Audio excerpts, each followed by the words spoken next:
When my apartment burned down, I wrote, "The kids and I are safe, but we have nowhere to go." Silence. An hour later, my cousin uploaded pictures from a pool party. Family over everything. Nobody showed.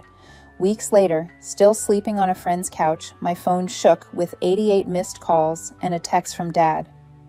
"Help! $3,900 tonight." Without hesitation, The smell came before the smoke. That sharp, acrid bite of melting plastic. Something electric catching, familiar and terrifying. It was 2:12 a.m. I only remember because I just tucked Ava back in after one of her dreams about the dog we used to have. She asked for water. I didn't even get the chance to bring it. I opened the door and a wall of gray air pushed in. I didn't process it. I didn't stop. I screamed for Eli, grabbed both kids, wrapped Eli in a blanket, and we bolted. No shoes, no bags, no time. People were already screaming upstairs. Someone was pounding on doors. I caught a glimpse of flames through the stairwell window. Third floor. We barely made it out. Outside the parking lot looked like a war zone. People wrapped in towels, holding crying kids barefoot, watching everything they own turn into smoke. I stood there holding mine, heart thudding, the cold concrete biting into my feet, watching the apartment where I raised my children burn. I posted on Facebook from Kayla's phone, still standing in that parking lot. My own phone had died. Wallet was inside, car keys, clothes, everything. The kids and I are safe, but we have nowhere to go. I thought someone would answer, not strangers, family. I wasn't asking for money. I just needed a place to sleep that night. I refreshed the post 100 times. 10 minutes passed. 20:45. Nothing. An hour later, Heather, my cousin, the one who cried when I bought Ava's first birthday dress because family should show up for family, posted photos from a pool party. Her kids' margaritas, my parents were there, my brother Brandon, aunts, uncles, everyone. Matching shirts that said family first. Her caption, family over everything. It knocked the wind out of me more than the fire ever could. Kayla offered her couch without even asking questions. I think she saw my face, saw the kids wrapped in thin blankets. She just nodded and started pulling pillows out of a closet. That night, Ava whispered, "Is this our new house?" I told her just for now. She looked at me for a while like she didn't believe it, then rolled over and went to sleep. No one called, no one texted, not even "Are you okay?" Not even from my mom. They all saw the post. I know because Heather's photo had 23 comments, and my post was 2 down on her feed. I could see that my mom liked it, like the pool photo, not mine. They knew. They just didn't care. And it wasn't like I hadn't done enough for them. When Brandon got into ASU and didn't have enough for books or a deposit, guess who wrote the checks? I was already a single mom by then. Brandon was the golden child, straightest scholarship kid. My parents worshipped him, said he was their investment. I made that investment too. I co-signed his student loans, paid his car insurance for 2 years, even paid off a $1,300 credit card bill when he couldn't tell my parents he maxed it on spring break. And now we're homeless, and they're doing cannonballs and grilling burgers. 2 weeks on Kayla's couch. 2 weeks of re-wearing the same donated leggings, of using public laundromats, of Ava asking about her dolls, and Eli wetting the bed and crying because it wasn't his blanket. I swallowed my pride and applied for emergency housing, food stamps, whatever I could get. Still nothing from them. And then out of nowhere, my phone started vibrating nonstop. 88 missed calls, all from my dad. Then the text came through. Help. $3,900 tonight. No punctuation, no explanation. And just like that, I felt nothing. Not anger, not confusion, just a cold clarity I'd never felt before. And without hesitation, I made a choice that changed everything. I stared at that message for a long time. $3,900 tonight. That was it. No, how are you? No mention of the fire. No asking about Aora Eli. Just a demand. I didn't reply. An hour later, my mom called. I let it ring. Then my brother, then Heather. Suddenly, my phone was blowing up like we were close, like we hadn't just been living out of garbage bags and charity bins for 2 weeks. A few more texts trickled in. From Mom, he's in trouble. We need you. From Heather, please don't make this about the fire. We didn't know. From Brandon, I wouldn't ask if it wasn't serious. I laughed loud enough that Kayla poked her head into the living room where I was lying with the kids. I showed her the phone. She didn't say anything, just shook her head and went back into her room. And still, I didn't reply. They kept calling every hour for 6 hours straight. When I finally picked up, it was my dad's voice, hoarse and low. He owed money, not for rent or something responsible. Casino debt. He'd started gambling again. Apparently, it was a mix-up according to him. A temporary situation. He just needed to pay someone back before it got messy. I asked him if Mom. He paused. I had my answer. That was when I realized something. They didn't come because they thought I'd be fine, because they assumed I'd figure it out. I was always the one who figured it out. They used me like a second income source, a backup adult, the tool. They didn't ask how we were. They didn't ask where the kids were sleeping. They asked if I still had access to that emergency fund I once mentioned during Christmas dinner. The one I built working 60-hour weeks for my kids, for our future. I told him no. He got quiet, then asked if I was really going to let this happen to him. I said, I think it already did, and I hung up. After that, everything shifted. Brandon called the next day pretending to check in, but ended up asking if I could at least loan part of the money. Said I was holding a grudge over something that wasn't even personal. I asked him if he remembered whose name was on his first car. Silence. Mom messaged me that night. Long paragraph about how she felt caught in the middle, how family is messy, how I shouldn't let this ruin our bond. No mention of Ava or Eli. Not a word. I sent back one line. I'm not caught in the middle. I'm on the outside watching you all swim. Then I blocked her. A week passed. No new calls. No apologies. Nothing. And then one morning, while I was getting the kids dressed for school, I found something in Ava's backpack. A letter she wrote in her crooked 6-year-old handwriting. She'd written about living in a sleepover house and how she missed her bed and her dollhouse and the drawings on her wall. I cried in the bathroom for 10 minutes. And that was the moment I knew this wasn't going to be temporary. Not the fire, not the couch, not the betrayal. It was all a line in the sand. I wasn't going back. Not to their calls, not to their conditions, not to that twisted definition of family. I made a decision. They wanted to forget about us. Fine. I was going to make it impossible for them to be a part of our lives again. The next few weeks felt like a blur.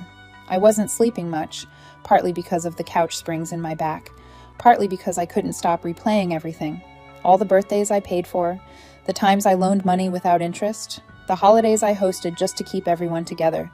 It wasn't even about the money. It was about how quickly they dropped us when we were inconvenient. I spent my days juggling work, Ava's school, Eli's tantrums, and paperwork for housing assistance. I hadn't seen a paycheck in over a month thanks to missed shifts from the fire.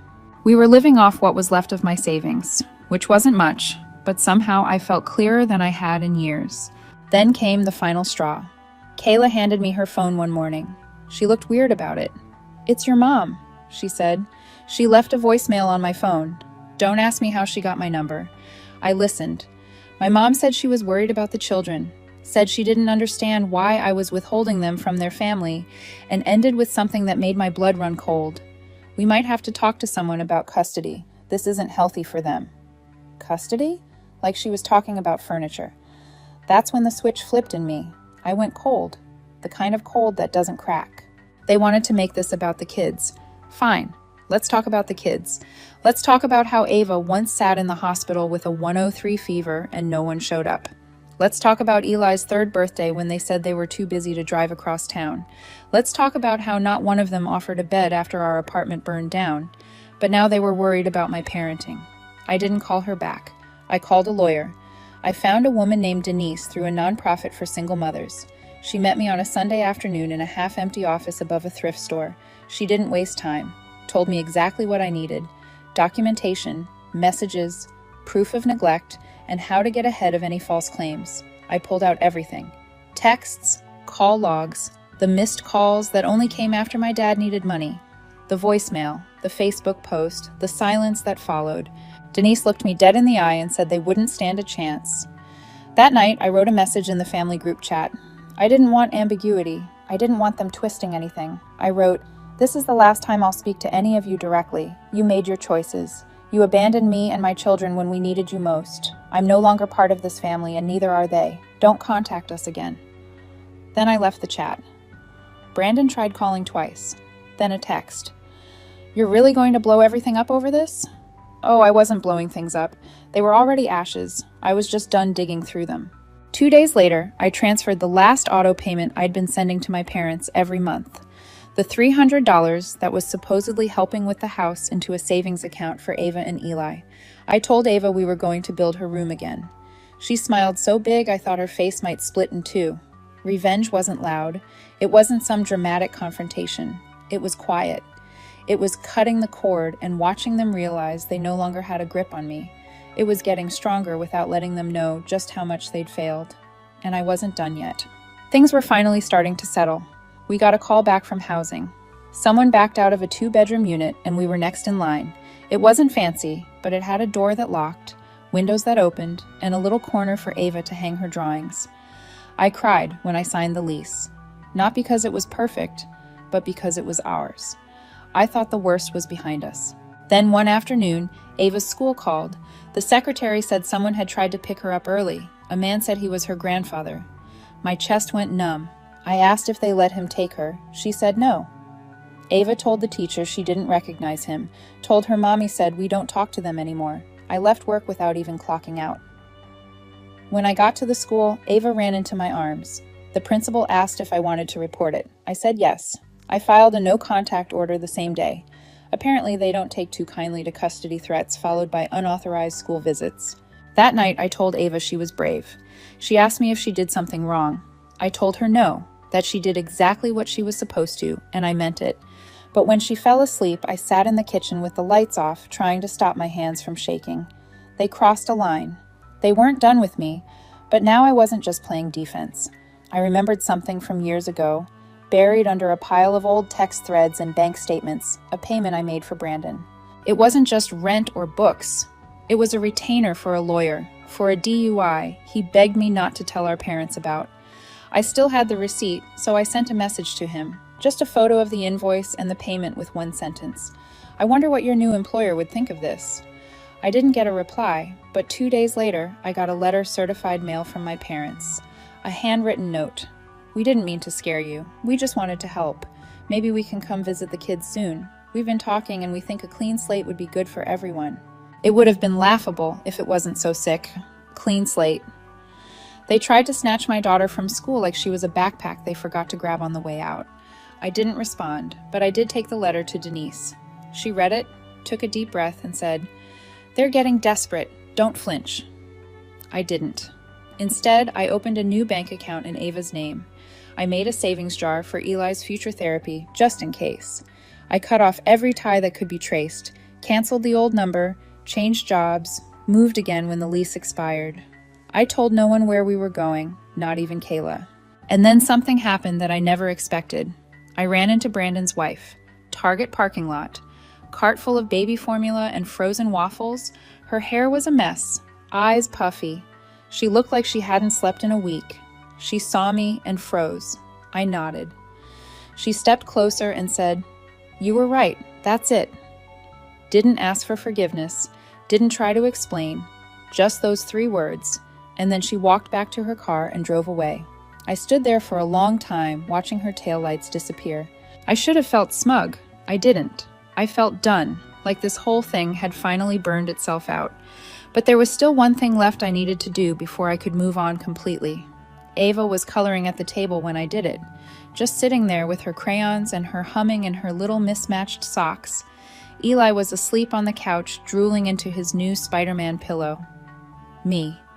I was holding my phone, hovering over the last link I had to any of them.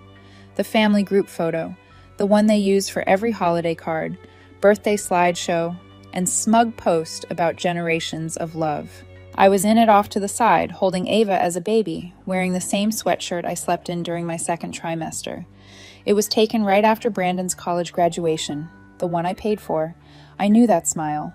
It was the kind you wear when you're holding a secret grudge, like a gift you're too polite to return. I deleted it. Then I opened my laptop and pulled up the email I'd been avoiding for months. the automatic tuition payment for Brandon's master's program. Another thing I'd stupidly offered to help cover when he said it would change everything for his future. I'd been paying $200 a month for over a year. I canceled it. And when the confirmation screen popped up, I whispered, "That's your inheritance, kids." Ava didn't even look up. She was too busy drawing stars around a stick figure family that only had 3 people in it. That night, I sat them both down and told them we were going to take a little trip. Just us. No phones, no work, no drama. I had a little bit saved, and I figured if I could survive a fire, betrayal, and a near kidnapping, I deserved a weekend with a view. We drove upstate, found a cabin, fed ducks, roasted marshmallows. I watched Ava teach Eli how to skip rocks. They giggled until sunset, and for the first time in months, my chest didn't feel like it was carrying bricks. The moment we got back, though, Karma kicked the door in. Heather emailed me. A forward from my dad's lawyer. They were suing me. Not for custody, not even for money, for defamation. Apparently word got around. Someone Brandon worked with saw an old Reddit post I made, anonymous, of course, about family betrayal. They connected the dots. He got questioned by HR. Brandon lost a major project. Rumors spread. And instead of confronting me like adults, they decided to throw a Hail Mary, except they forgot who they were messing with. I sent the whole thing to Denise. She laughed. Not politely, not uncomfortably. She actually laughed. She said, "Let them try." We filed a counterclaim, harassment, attempted parental alienation, unauthorized contact with a minor. I wasn't just defending myself anymore. I was going on the offensive. 2 weeks later, the case was dropped. Quietly, privately, like they never even tried. No apology, no email, no, let's talk this out, just silence. That's when I knew it was over. I wasn't part of their story anymore. They were just a part of mine. A dark chapter, one with burn marks maybe, but no more pages. I tucked the court paperwork into a drawer and didn't look back. No. Now it was time to start the last part, the part where we really lived. It's been 8 months since the last message. 8 months since I told them not to contact me again, and this time they actually listened. Or maybe they finally understood I wasn't bluffing. Maybe they realized they pushed the wrong person too far one too many times. I blocked every number, every email, changed hours, took the kids off every list their names might appear on. School directories, emergency contact forms, anything. Denise helped with the rest. I filed all the paperwork, took every step, made it airtight. The silence came quickly after that, and it stayed. Funny thing is, I used to think I'd feel empty if I cut them out, like I'd missed something essential. But it turns out silence feels a lot like peace when it follows years of guilt, manipulation, and being taken for granted. We finally moved again. A place with our names on the lease and no favors owed. 2 bedrooms, a chipped bathtub, windows that leak a little when it rains. But still, it's home. Ava picked lavender paint for her walls and covered them with stars and cut out magazine pictures of puppies. Eli got Spider-Man curtains. We go to sleep to the hum of an old fridge and wake up to sunlight coming through real curtains, not the ones Kayla hung over the pull-out couch. I used to send $300 a month to my parents to help with their mortgage, another $200 toward Brandon's tuition, sometimes more when they forgot to cover things. Now, that money goes to backpacks, school books, ballet lessons, new shoes, food. I don't have to portion out to make last. I open savings accounts in both kids' names. There's not a fortune in there, but there's more than zero, which is more than I ever had growing up. And I'm not constantly broke anymore. Not because I make more. My job still pays the same, but because I stopped bleeding money for people who let me burn. I think about that night sometimes, watching our apartment light up like a lantern while Ava clung to my side, and Eli cried because his stuffed bear got left behind. I think about how not one person from my so-called family reached out to ask if we needed water, a ride, a toothbrush. They let us vanish like we didn't exist. Now we really don't, not to them. They've probably rewritten the story by now, told themselves I went crazy, that I isolated the kids, that I turned on them. That's fine. Let them sit around their wine-soaked holidays and pretend I was the ungrateful one. They don't know Ava started reading chapter books early or that Eli finally learned how to swim without floaties. They don't know we had pancakes for dinner 3 nights in a row just because we wanted to. They don't know I've started taking photos again. Real ones, printed and framed. Our new place has a wall full of them. Not a single one includes my parents or Brandon or anyone who chose their comfort over our survival. Ava asked once if we'd ever see them again.